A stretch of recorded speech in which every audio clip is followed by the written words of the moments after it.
అనగనగనగనగా ఒక మంచి ఎలుగుబంటి ఓ చక్కటి అరణ్యంలో ఉండేదన్నమాట. అది మామూలు ఎలుగుబంటి కాదు. అది బుజ్జక్క క్లినిక్ అని పెట్టుకున్న ఒక వైద్యం చేసే ఎలుగుబంటి. అంటే చాలా మంచిది. పైగా అది ఒక డాక్టరు. వైద్యం చేస్తుంది. దానికొక క్లినిక్ గూడా ఉంది. క్లినిక్ అంటే తెలుసు కదా! అది ఒక వైద్యశాల. ఏ జంతువుకు ఒంట్లో బాగుండకపోయినా అన్నిటినీ తీసుకెళ్ళి వాటికి చక్కగా ఉచితంగా వైద్యం చేసి, సహాయం చేశాక అవి ఆనందపడితే ఇది కూడా ఆనందపడుతూ ఉండేది. అంత మంచి ఎలుగుబంటనమాట. దాని మనసు ఎంత మంచిదంటే ప్రతి చిన్నదాన్ని చూసి కదిలిపోయేంత మంచి మనస్తత్వం ఉండే ఎలుగుబంటి.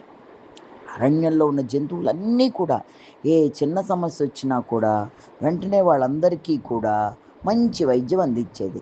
మొత్తానికి అడవిలో వైద్యం చేస్తూ ఉన్నా తనకి తగిన గుర్తింపు రావట్లేదు.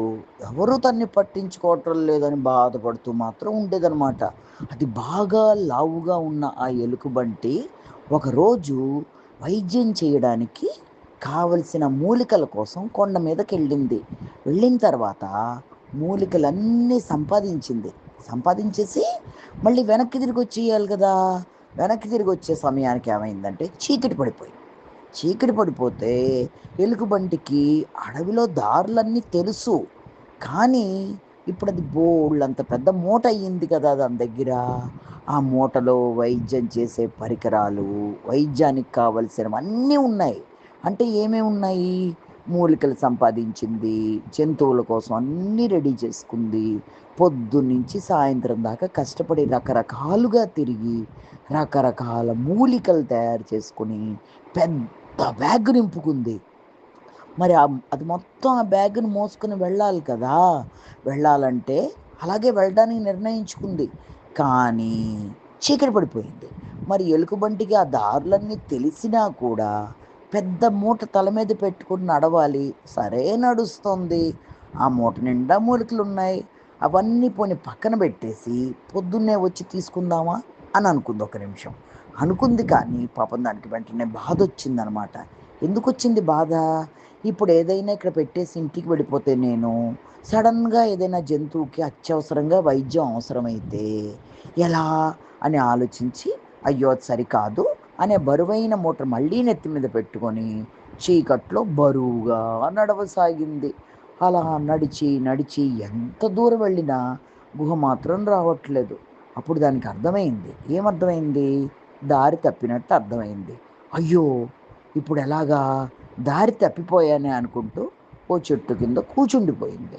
కూచుండిపోయి ఆలోచిస్తోంది. ఎలా ఇప్పుడు? దారి మర్చిపోయానే. ఏం చెయ్యాలి? అని బాధపడిపోతూ పక్కనే ఆ బరువైన మూలికల మూట కూడా పెట్టుకొని ఆలోచిస్తూ కూర్చుంది.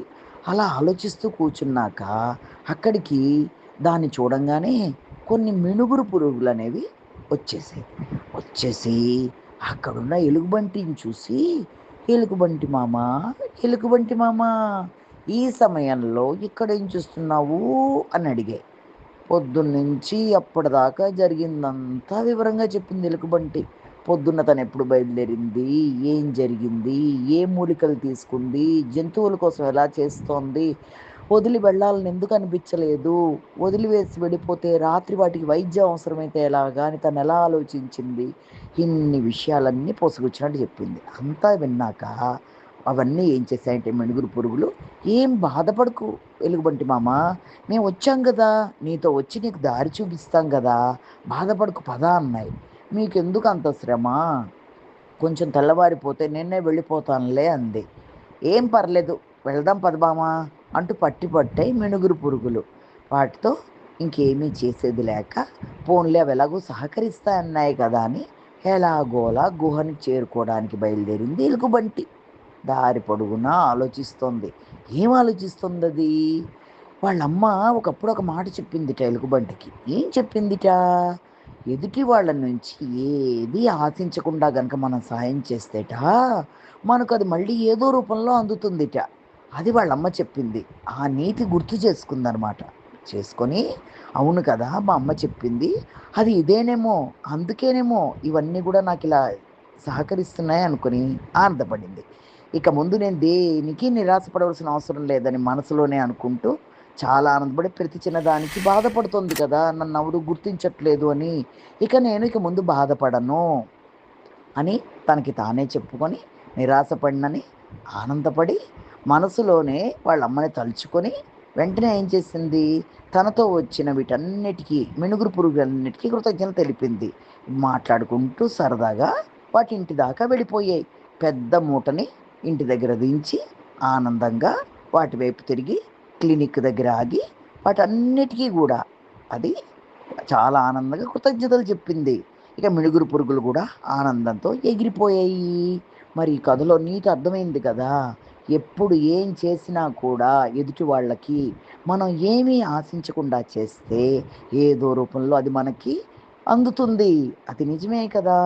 ఇప్పుడు ఎలుగుబంటి కథలో మనకు అర్థమైంది కదా! Bye bye.